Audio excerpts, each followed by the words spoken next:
exists at many different levels, in different forms.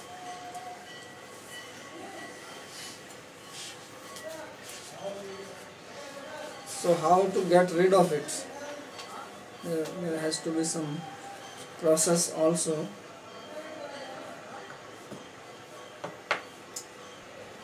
And that is described next, verse number 3. It says, Yarhi vav mahimni sway parasmin kalamayaho raneta vata sammohastyakodaste tadobhyam.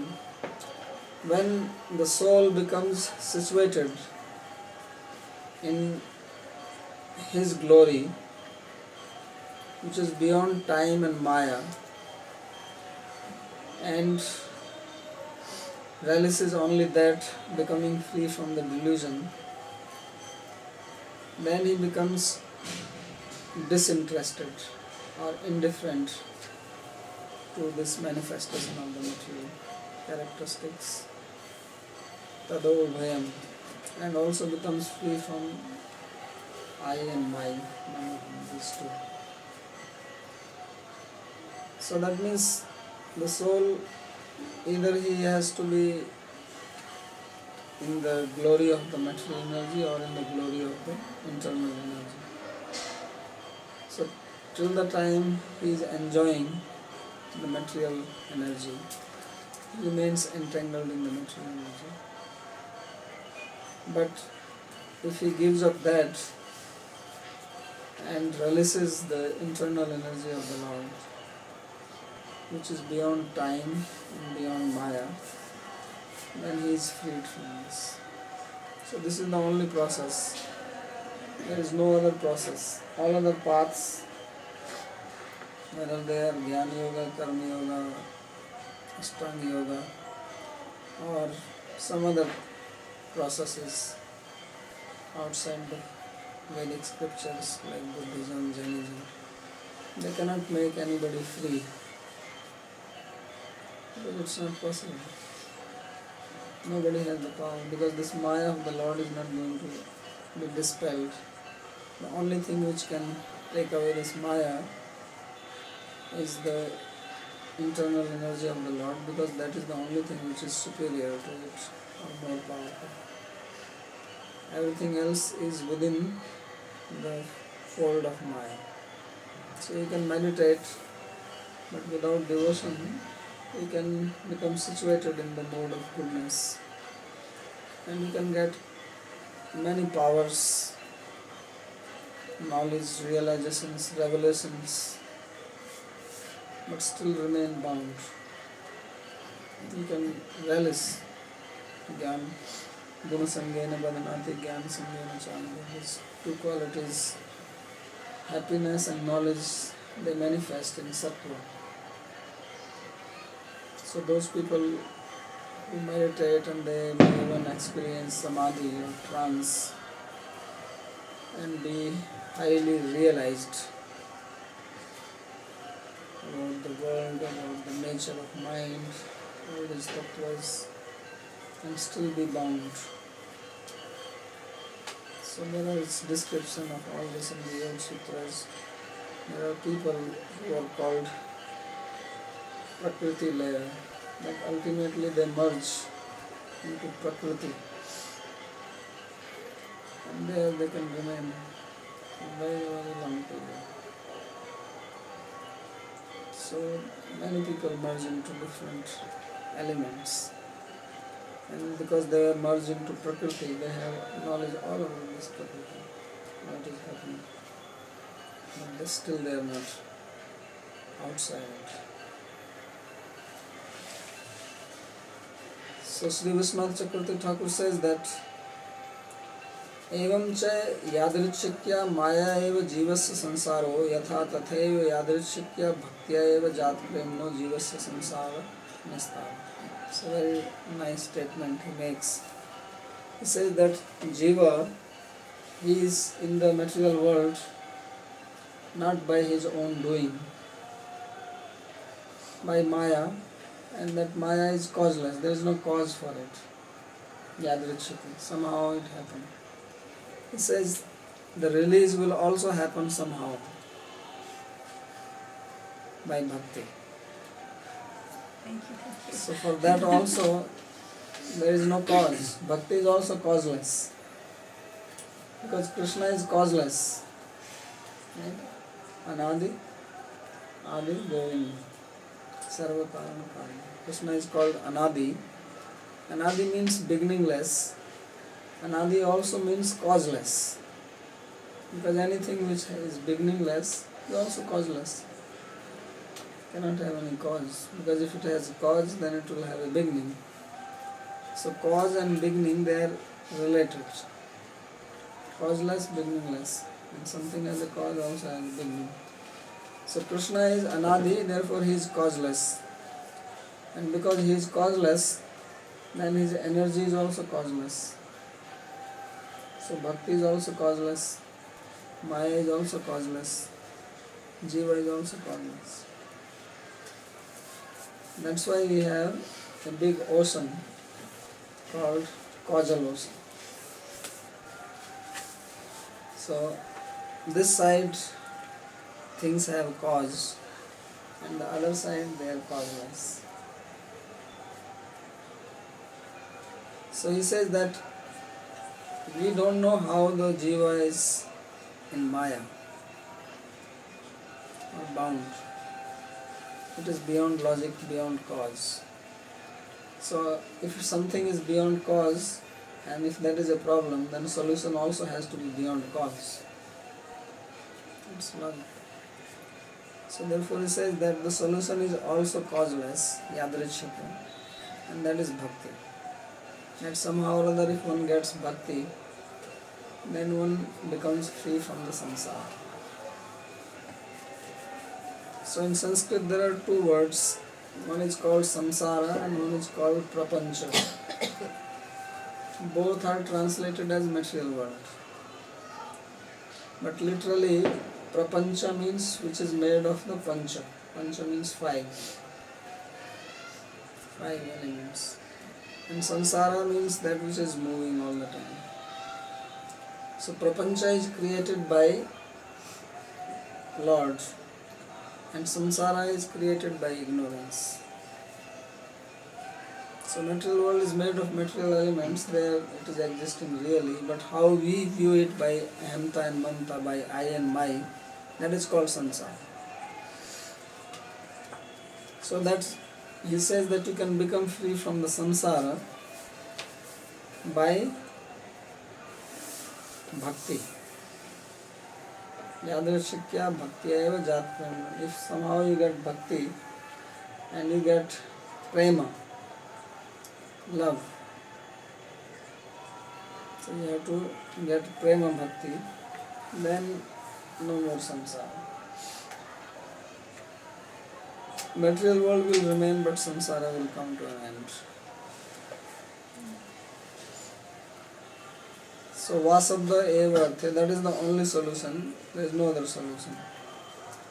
Yarhi eva swe sviye mahimni rameta iti. That only the soul will really relish the glory of the Lord.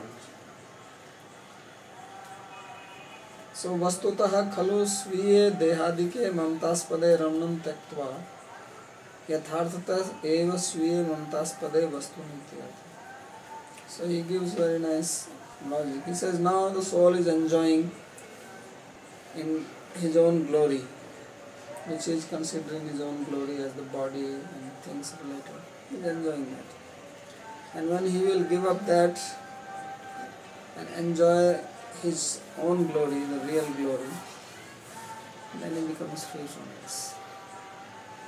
So we have I and my in relationship with material creation, and then if we change that I and my in relationship with Krishna, then we become free from the samsara.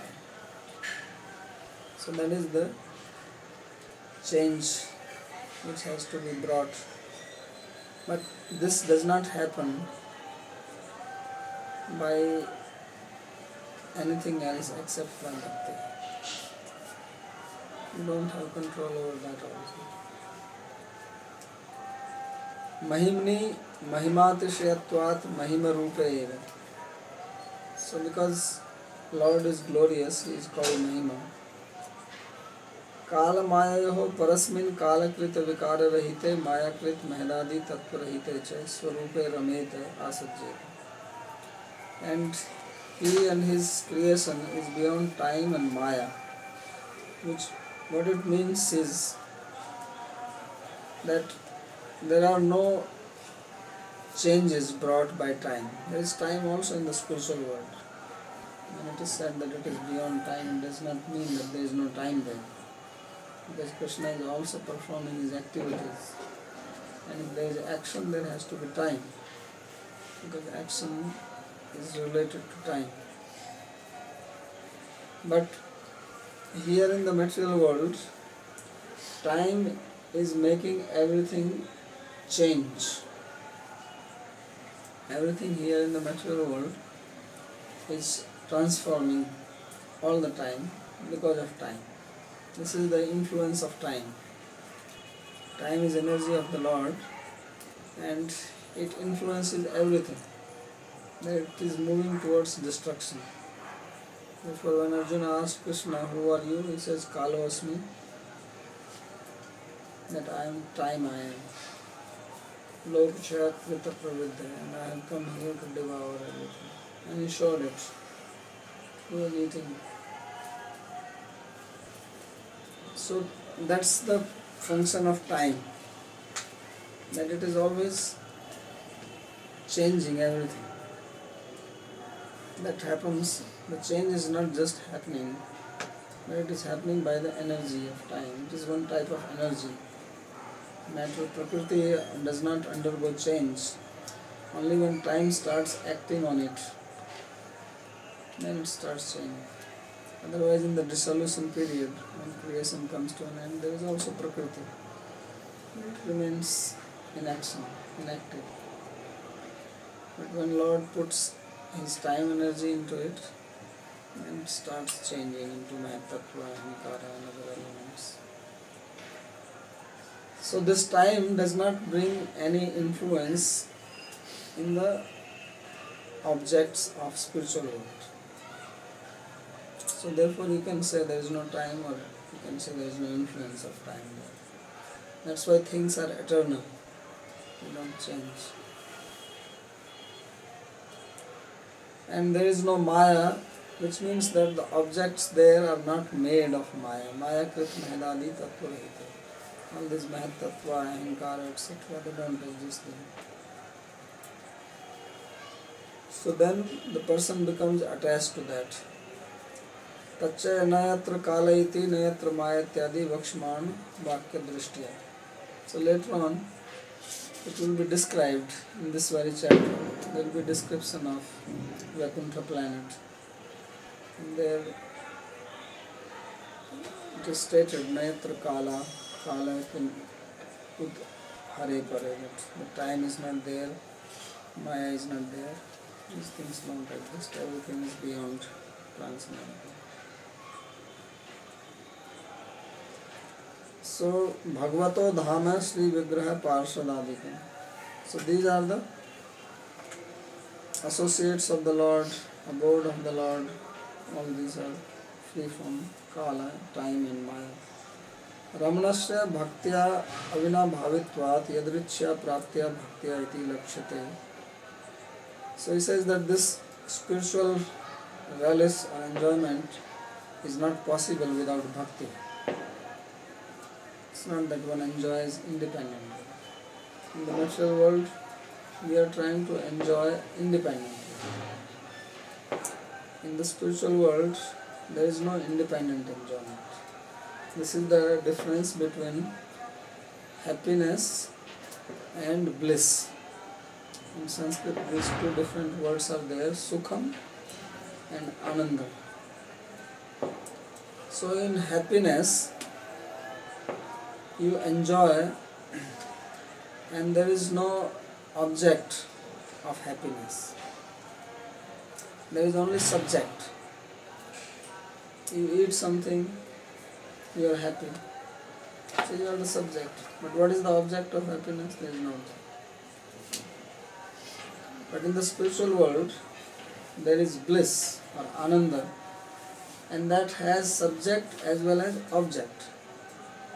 A devotee has love for the Lord, and he has love for the Lord, therefore this love is in the devotee, that is the subject, and Lord is the object. It is not that, like people these days they say, you should have love for the world, or just feel love. You might read these types of statements. And send your love to the world. Remember one day we were on this Burdanja lake walking in the evening, and there was one man, he was embracing a tree. And first he was sitting on the lake and looking, and we talked to him, and he said, I am sending my love to the universe. Then he was hanging on a tree and he became so angry because he wanted a place to sleep at night. And we didn't bother about that part. So he started getting angry. All this love he was sending to the world turned into anger. Because we are also part of the world. So this is not love, because love has an object. This love which people are talking here is without an object. It only has a subject. So this is also material, because it is only like happiness. Happiness only has a subject. So you can enjoy yourself. So this so-called love here in the material world, why it does not work? Because really speaking, it is not love. So after some time, people realize it. Then they get frustrated, dissatisfied. Because soul can be satisfied only by love. Happiness cannot satisfy it. Happiness is like a shadow. So it gives, and of course, we will read it again and again, that happiness is misery. Later on, Vidura will speak in 3rd canto. He says, Sukhaya karmani karoti loke, na tad sukham na anyat nivritti. It says people do work for happiness, they don't get happiness, and they don't get freedom from misery also.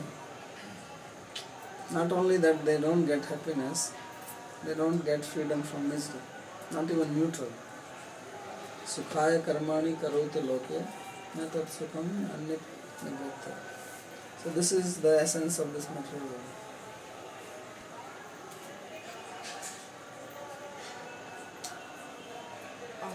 Okay, Babaji. What I'm hearing you say is that if one does not become freed up from this I-my conception and does not take, wait a minute, no, that's not it. In order to be, alright, one has to become free from this I-my conception of life. And the only way that that can happen is through bhakti. And bhakti is essentially the desire to know, love, and serve God. But even to come to that place where one desires that too, that feeling or that desire also has to come from God. So it's all coming. Somehow or another, God gives it to whomever. Yes. That is the mystery. There's no independent. If He wants you to have it, you'll have it. Just as we did not choose to become bound, we really don't choose ourselves to become free. It's actually inspiration, ultimately coming from somewhere. And without that inspiration, nobody can do anything. Therefore, Prahlad Maharaj says, Matirne Krishna Parta Svatova Mitho Vipadyeta Griha Vratanam. Matirne Krishna, he says, your mind cannot be fixed on Krishna by your own endeavor, by somebody else telling you, or a combination of these two. Then what is the solution? It says, Vina Mahat Pada Rajo Abhishekam. Without the grace of a pure devotee of God. So only Guru Krishna Prasad. Otherwise, it cannot happen.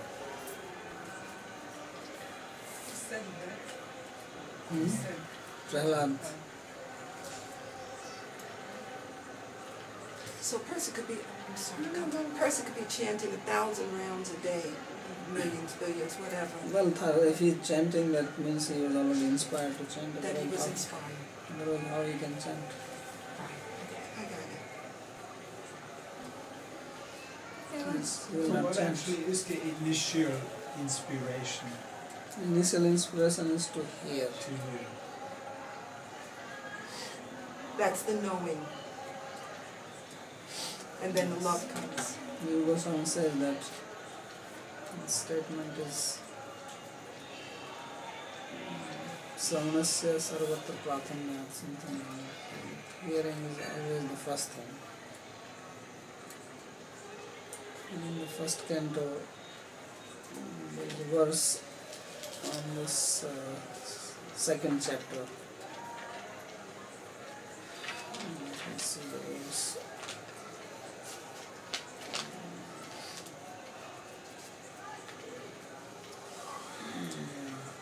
It says, Susruso Sraddhananasya Vasudeva Kataruchi Sanhatsevya Vipra Punya Tirtha Nishevanat. So he says, by going to the holy places, Vishwanath Chakravarti Thakur in his commentary says that one may even go to holy places for some other purpose. It's not going for spiritual purpose, but he sees that some saintly people are sitting and talking, he gets interested, let me see what they're saying. And then when he hears and something enters, so it's first thing is by hearing. What So about if he therefore hears says- the wrong thing? Hmm? If he hears it, distorted, twisted, And then you get the twisted, sadhus say so many concocted things. twisted inspiration all the time. Twisted inspiration. That is like an unfortunate thing. Because from this nothing can really. Yes. But if the Lord wants to give you bhakti, you won't hear it in a twisted way. Or they Yes. won't. He'll protect you. But the other part is that he gives inspiration very little. He doesn't give the whole thing just like that. And then you have to work on that. He also wants you to work. So he may give you faith that okay, name has the power. But then you have to chant.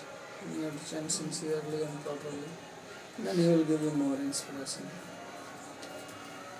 So he also wants us to do our part. Although he keeps always the control in his hand.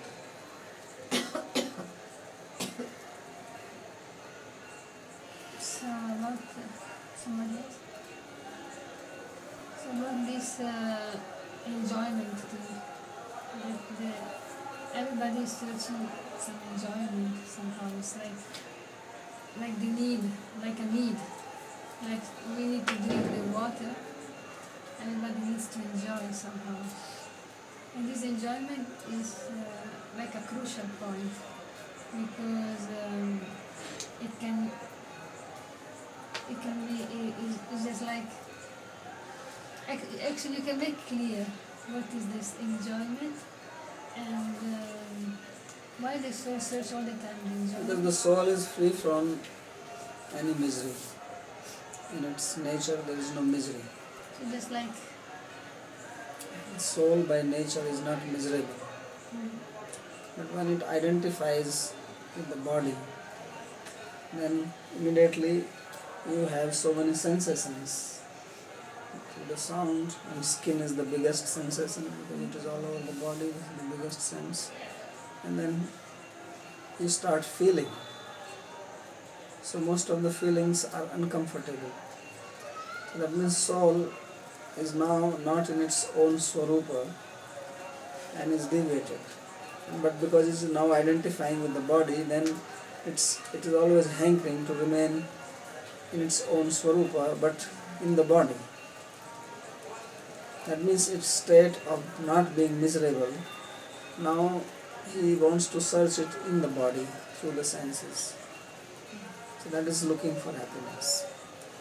And unfortunately, that never happens, because the body is designed like that it is bound to give you trouble. Dukhalayam Shashvat. It's designed. It's a house of misery. Body and everything around it. So this material world is not designed for our happiness. If you see the material world around you, the design is not perfect. If we consider that goal of our life is to attain happiness here, then it is a very bad design. Because either it's too cold or too hot, then you need a fan, and you need a jacket, you need a heater. If it is too much close to the sun, too hot, too much far away, immediately too cold, raining, mosquitoes, flies, virus, this disease, that disease, then hunger, if nothing else. Headache, all types of them, body undergoing changes. If you eat too much, there is a problem. If you eat too little, there is a problem. So everything is a problem. So Prabhuji, even people who want to anesthetize themselves or detach from any kind of feeling, they too are they're in the same boat, so to speak, right? Yeah, it's only thing is that another kind of misery. they are just making their senses dull. It's like we have nature to sleep every night. Why? Because we just get tired of trying happiness in this body. We try, 10 hours, 12 hours, sometimes people 15, 16 hours. But then it doesn't work, so okay, go into Tamoguna. So there you don't get the misery. Then you get fresh, and then you again endeavor for that same unattainable goal. So day after day after day after day, you keep on trying something which is never going to happen. You are bound to fail. Like they say, born to succeed. Actually, born to fail. There is no other solution. Everything has to end up in failure for everybody. All this energy to start it again and again and again and again and again. Unless one comes to realize this fact, and then says that he gives up. Because in the second verse he said that he tries to enjoy Ramate, Raman, from this you have Radha Raman. So Bahurupaiva Abhati Maya Bahurupaya Ramamana. Rama, from whence comes the word Ram. So Ramamana means enjoying. Guneshu, in the objects made of Maya. And in the next verse it says Rameta Gata Sammoha. Then he enjoys what? Something which is beyond the gunas. So here he is only trying. It doesn't work. Because it's not designed. God has not designed it well. So you can go on trying. If it is not designed, what can you do? So you have to realize with the real I, and that is that you're not the doer, and we're here to hear Shastra, know, love, and serve God. Otherwise we'll just fail. Bound to fail. That is certain. As sure as death. So no matter how much you wish, how much secret you have, it's going to fail. So only Vishnu can have his wish fulfilled. Therefore he will wish? No. Wish. Everybody else's wish Wish. is going to be failure. So let's see one more line in this commentary. It says, then when bhakti comes, then he gives up this tada ubhayam kalam mayam cha kalkritam avikaram maya kritam lingam cha tyaktva. Then he gives up the both the time and maya, means the products which appear in time in the maya, they are all given up. Udaste anasakta bhavati, he loses interest in that, and there is no more attachment. So therefore, janeti ashu vairagyam jnanam chaya bhaipatam. From bhakti comes knowledge and vairagya, renunciation and detachment. It's natural. It happens. यदुक्तम यया सम्मोहितो जीव आत्मानं त्रिगुणात्मकं परोपि मनुते अनर्थं तत्कृतं च विपद्यते अनर्थोपशमं साक्षात् भक्ति योगम अधोक्षते लोकस्य जानतो व्यास चक्रे सात्वत्सं. So this was said earlier in the first canto. Then Vyasa met Narada, and Narada told that he should write a book to glorify the Lord. He sat down in the samadhi. He saw the Lord with all his energies, apasyat purusham purnam, mayam cha tadapasyan. He saw Maya, he saw the Jiva was influenced by Maya. Yaya sammohito Jiva. How the living entity was bewildered by Lord's Maya, he saw this clearly. And he also saw the solution. And the solution was Bhakti Yoga. Lord Krishna. Anartha upsamam sakshat bhakti yoga navachana. And to give that bhakti, then he gave this book called Bhagavatam, which was not known to people before. And that's why he was feeling unfulfilled. He wrote Mahabharata and Vedanta Sutra and nothing sense, but he was dissatisfied. So lokasya ajanato vyasa chakre satvat samhitam.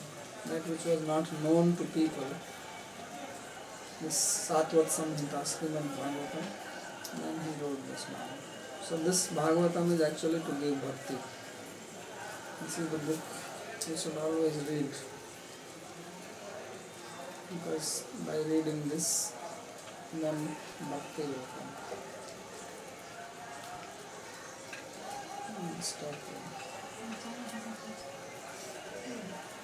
So did you say that to experience love we need an object, but to experience happiness we don't need an object? No, we need an object to experience, but experience of happiness does not have an object. To experience happiness you may need an object like food. But when you are experiencing happiness, that is only your experience, it is not related to something else. But in love, you feel happy by doing service and making the object of love happy. So the happiness is related to that person's happiness, and then you feel happy. So it has an object. So that is what we call ananda. That is Ananda. But this ananda can also relate to worldly happiness or only to spiritual? Well, in the worldly happiness is also there, but it's mixed. It's about this prakriti maya. Prapanch. In the beginning of the class, you were speaking about prakriti maya. You said when you enter back into the elements. I think in South India this was very, some popular thought was there 20 years ago. So what happens then with the soul? The soul goes into the matter. Soul going into And there is a lot of happiness in that.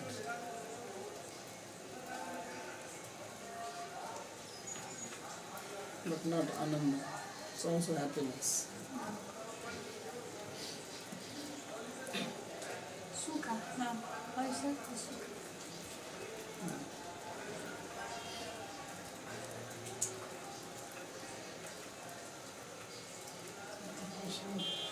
you Lord Chaitanya asked Harinama, Harinama, Ramastira, change for religion. This is allowing way to Lord Krishna to give him happiness. Or maybe realization, jnana. Then it is what? Only chant Hare Krishna we can come to Lord Krishna. Or we can realization by jnana. No, chanting will give realization. Chant will give realization. Lord Chaitanya asked, I don't read book, take to Yamuna, and the Guru asked that I will have a man and only chant for Krishna. That he was just because he was arguing. Because He he was arguing with an impersonalist, so he talked like that. But that is not the principle. He did not tell this to Rup Goswami and Sanatana Goswami. He was telling to that. He told this to that impersonalist Prakasananda Saraswati because he was trying to act that I am not qualified like you. I don't know Vedanta Sutra. Just making a show.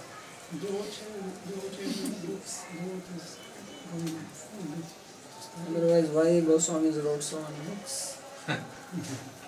Throw everything into Yamuna.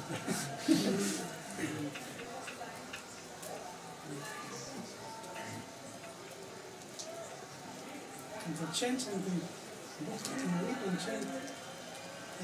Yes, Ravanam, Kirtanam, Vishnu Smaranam, hearing. This is bhakti. So how you can say that you throw it in Yamuna? Without hearing, how will you even chant? You cannot chant without hearing. First you hear, you also have to hear how to chant. So Shankaracharya and the followers of Buddha, they also speak of Ananda. So what is There Ananda means just being in the Swarupa. Just like this happiness is also called Ananda, Martyananda. I am making a distinction between Ananda and Sukha, but it does not mean that the words are not used interchangeably. So there is also material happiness is also called Ananda. The word Ananda, Sukha can be used, but sometimes they are used in specific meaning. So when they are talking about Ananda, it simply means Ananda of the Swarup. Like when you go in deep sleep, there is Ananda. So that is there. It's different. Ananda, not how Ananda Swarup. There is Swarup Ananda, there is Martyananda, there is Swarup Satyanarayana, Martyananda. Yes, Swarup Ananda Krishna and Ananda Swarup is not different. Is one. No, Swarup Ananda is the Ananda of Swarup. And Ananda Swarup means that Swarup which is made of Ananda. Different. This is our creator. If Swarup Ananda is soul of Ananda, but Krishna Ananda is different than that. Or this is together. Yeah, no, it's different. It's not so.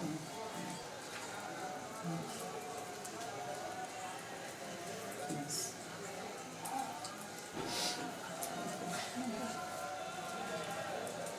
Okay.